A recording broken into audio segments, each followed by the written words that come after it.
Queridos irmãos, quero convidar você para que neste momento meditemos juntos no texto do Antigo Testamento em que fala de um grande profeta e 1 Reis, capítulo de número 19, traz a história deste homem. Esse homem é um profeta, o nome dele é Elias. Elias tem um ministério em meio a muitos desafios. Ele tem o chamado de Deus para vivenciar sempre os extraordinários do Senhor. Elias vivencia o momento em que não chove e a terra passa por fome, a terra passa por grandes dificuldades. Elias tem a oportunidade de ser sustentado de formas das mais diversas. Ele é sustentado enquanto existe água, ele é sustentado em meio à seca, ele é sustentado em um momento em que ele chega em Sarepta e ali encontra uma mulher sem nenhuma esperança, a terra completamente assolada pela morte. E Elias então tem a orientação de Deus ficar com esta viúva de Sarepta ali, sendo sustentada por ela, e traz ali a experiência maravilhosa, porque aquela mulher já está sem esperança, ela já está aproveitando seus últimos momentos em que, junto com o filho, ela está pegando gravetos para cozinhar um pouco de pão, de farinha e de azeite para fazer um pão e ali então morrer. Era isso que ela esperava, morrer. Mas é interessante que Elias chega para ela e diz: não, isso não vai acontecer, você vai fazer conforme eu estou falando, você vai me dar um pouco desta farinha, você vai fazer um bolo para mim, depois você vai fazer um bolo para os seus filhos e para o seu filho e para você mesmo. Não vai faltar farinha na panela, não vai faltar azeite na botija. E aquela mulher experimenta de uma maneira especial, tremenda, essa forma de Deus trabalhar. Mas depois disso, Elias experimenta mais um extraordinário, que é o extraordinário agora de desafiar todos aqueles profetas que existiam ali e que eram adoradores de Baal. Eram adoradores de um Deus estranho. Era adorador de um Deus não conhecido por Elias. E ali então ele faz um desafio, e o desafio se dá em um monte, em que ele monta o altar e que ele estabelece ali a oportunidade de mostrar para todos aqueles que ali estavam que o Senhor que responde é o Deus de Israel. O Senhor que é verdadeiramente Senhor em todo o tempo e que ouve orações era o Deus de Israel. E assim acontece. Existe um momento extraordinário de Deus em que o fogo desce do céu, consome ali o holocausto, né? E Elias consegue provar para todos aqueles que ali estavam que o Deus que ele servia era verdadeiro, era Senhor e era Deus. Mas a partir daí, então, Elias vai experimentar um outro momento, que é a ameaça. E agora a ameaça vem não da fome, mas a ameaça vem de uma mulher, Jezabel. E Jezabel, então, manda dizer a Elias que vai matá-lo. Aquele homem tão ousado, aquele homem tão preparado, aquele homem cheio de experiências com Deus, é levado a fugir, é levado a se trancar dentro de uma caverna. Lá no capítulo de número 19, dos versículos de 8 a 18, você encontra esta palavra no livro de 1 Reis. E ali então Elias se esconde dentro da sua caverna. O que Elias pensava? Nesse momento eu estou cansado. Neste momento eu estou sozinho. Neste momento eu estou abandonado. Neste momento desejam tirar a minha vida. Que coisa! Um homem que em todo tempo experimentou o extraordinário. Agora, na íntegra, ele tem que viver o desafio da sobrevivência. Mas ele foge. Ele poderia dizer muito bem para aquela mulher: olha, eu sei em quem tenho crido. Mas ele era humano como eu e como você. E aí então ele vai para dentro de uma caverna. Dentro daquela caverna, ele tem a oportunidade de outro extraordinário. Vem um barulho, como que de um grande vento, mas Deus não estava naquele barulho.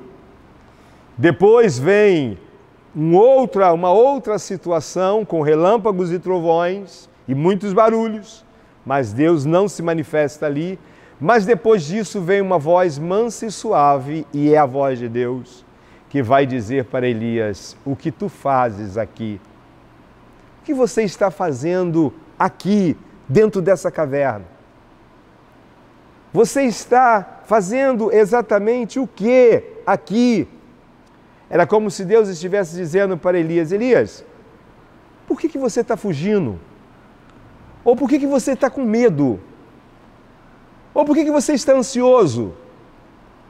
Ou por que você neste momento está aí, encolhido dentro desse lugar?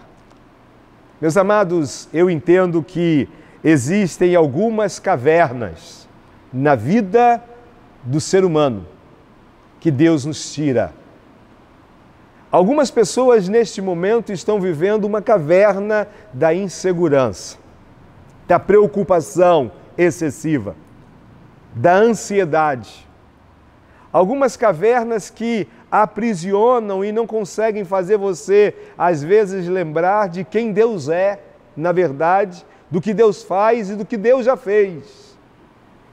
Elias teve extraordinárias experiências com Deus, mas ele é pego num momento de fragilidade humana que o leva à fuga. E ali naquele momento ele tem uma experiência com Deus dentro da sua caverna. Talvez nesta noite você esteja vivenciando o momento da quarentena, mas já num estado de caverna, em que você já está angustiado, em que você já está ansioso, em que você já está nervoso, em que você já não está conseguindo mais entender a situação.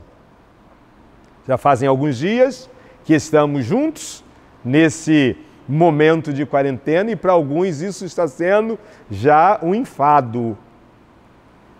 Um momento de muitas preocupações, contas a pagar e tantas outras questões. Mas eu quero fazê-los lembrar nesta hora desta palavra maravilhosa de Deus. A primeira caverna que Deus nos tira e que Deus tirou Elias está no versículo de número 10, quando Deus pergunta para ele: o que você faz aqui? Sabe o que Elias responde? Eu tenho sido muito zeloso pelo Senhor, Deus dos exércitos, porque os israelitas abandonaram a tua aliança, derrubaram os teus altares, mataram os teus profetas pela espada. Fiquei eu, somente eu, e procuram tirar minha vida. Deus estava tirando Elias naquele momento da caverna dos nossos discursos, que às vezes nos faz murmuradores e centralizados no eu. Foi exatamente isso que Elias fez. Pensava, ele colocava aquela ideia do seguinte: eu estou extremamente zeloso, e por que estou passando por isso? Eu sou extremamente zeloso e agora querem me tirar a vida. Ele faz de alguma maneira um questionamento com Deus, dizendo assim: olha, eu sou zeloso e por que estou passando por isso? Todo o seu discurso nesse momento é centralizado em quem ele é, como profeta, esquecendo do que Deus já tinha feito em todo o tempo na vida dele. as respostas, o sustento em meio à fome, e o extraordinário quando Deus o honra diante da sua oração, provando que o Senhor era Deus. Deus vai tirar aquele homem desse discurso que o faz murmurar e centralizar em si mesmo. A segunda grande caverna que Deus tira Elias e que nos ensina nesta hora é que Deus tira a gente das experiências muitas vezes marcadas pelo extraordinário e nos faz entender na simplicidade quem de fato Ele é. Sem dúvida alguma, hoje a gente precisa perceber isso, que é na simplicidade que Deus está atuando, é no cuidado, é na forma de Deus responder no silêncio, na simplicidade. Elias experimentou o sustento de Deus em muitos momentos. Ele viveu, de alguma forma, o grande momento em que todos olham para ele e ele começa a dizer: olha, está vendo só? O meu Deus é assim, é extraordinário, manda fogo do céu. Mas agora na caverna, ele vai experimentar a simplicidade de Deus, porque Deus não vem agora no barulho de vento, nem tampouco nos relâmpagos e trovões, nem tampouco nos grandes eventos, mas Deus vem com a voz mansa e suave. E a pergunta é: o que você faz aqui, Elias? Esqueceu de quem eu sou? Esqueceu do que eu posso realizar? Hoje, sem dúvida alguma, a simplicidade é marcada pelo grito de dor que Deus tem dado diante da procura que Deus tem dos verdadeiros adoradores que o adorem em espírito e em verdade. É neste tempo, sem dúvida alguma, que Deus está buscando os verdadeiros adoradores, os que esperam, os que confiam, os que aguardam com paciência o livramento do Senhor, o grande eu sou. Mas ainda eu posso lembrá-los que existe uma outra caverna que Deus tira Elias. O discurso de poder, o discurso de uma obediência credora, o discurso de um julgamento alheio. 3 coisas Elias faz ali para Deus. Primeiro, ele mostra um discurso de poder. Eu tenho sido fiel. Eu sou o único fiel. Todos te abandonaram. Só eu fiquei. O discurso de poder, um discurso de obediência que obrigava Deus a fazer alguma coisa por ele. E como se não bastasse, ele acusa todos os outros, dizendo que só ele ficou. Uma coisa que nem ele era consciente. Porque Deus vai dizer que existiam 7.000 joelhos que não se dobraram. Existiam ainda 7.000 pessoas que ainda não estavam com seus joelhos dobrados a qualquer outro Deus, a não ser o Deus de Israel. Mas para Elias, ele era o único bonzinho da história, o único santinho da história. Quantas vezes essa caverna tem sido uma oportunidade de alguns estarem vivendo os questionamentos de poder, os questionamentos de uma obediência credora e muitas vezes com julgamentos alheios.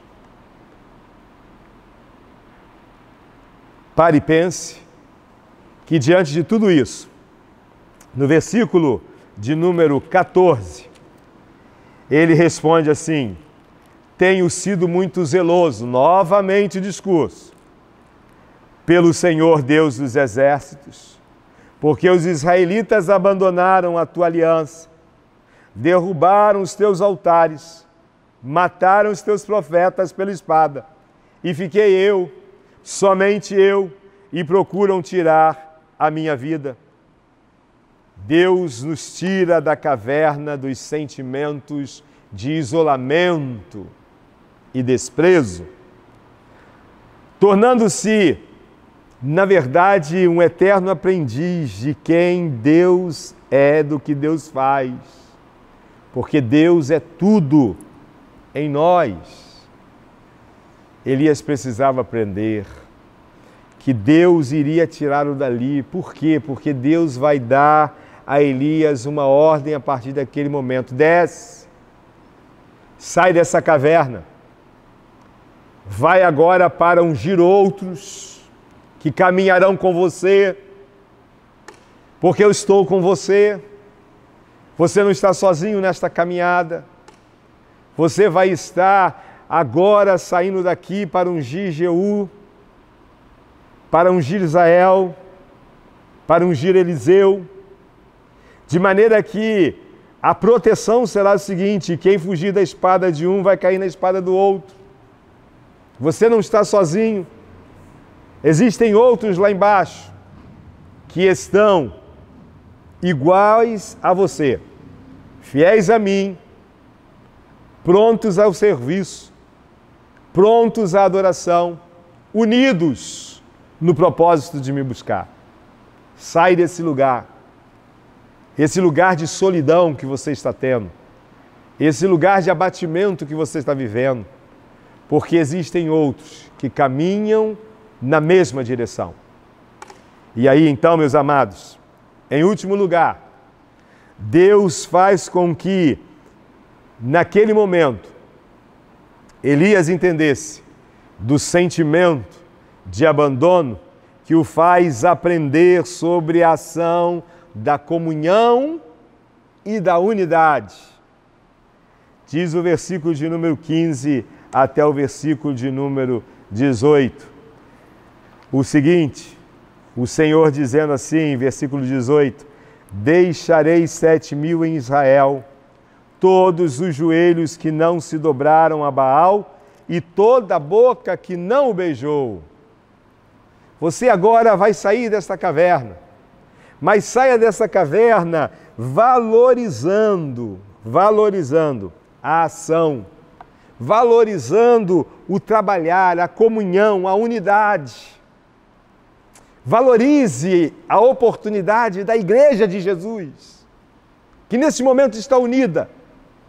Ainda que pareça que você, Elias, está caminhando sozinho, ainda que pareça que você está solitário, existe um povo que se chama pelo meu nome. Existe um povo aguardando que você desça, que você seja capaz de ser alguém pronto para deixar esse sentimento do sozinho, do abandono, do homem solitário e aprenda o que é viver em comunhão e em unidade. Se eu tenho expectativas neste momento, eu posso compartilhar com você que a Igreja de Jesus, verdadeira Igreja de Jesus, os verdadeiros discípulos de Jesus, não sairão dessa caverna chamada quarentena da mesma maneira.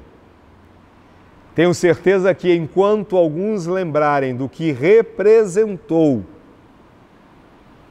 a quarentena, os dias de confinamento, os dias em que não saímos de casa, os dias em que o templo, lugar de ajuntamento, estava fechado, eu tenho certeza que haverá uma valorização da comunhão e da unidade.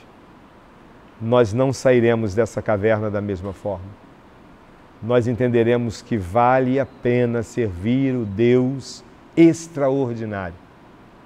O Deus que responde em todo o tempo, quer com a multiplicação da farinha e do azeite, quer através das aves, quer através dos riachos, quer através da seca. Deus responde em todo o tempo.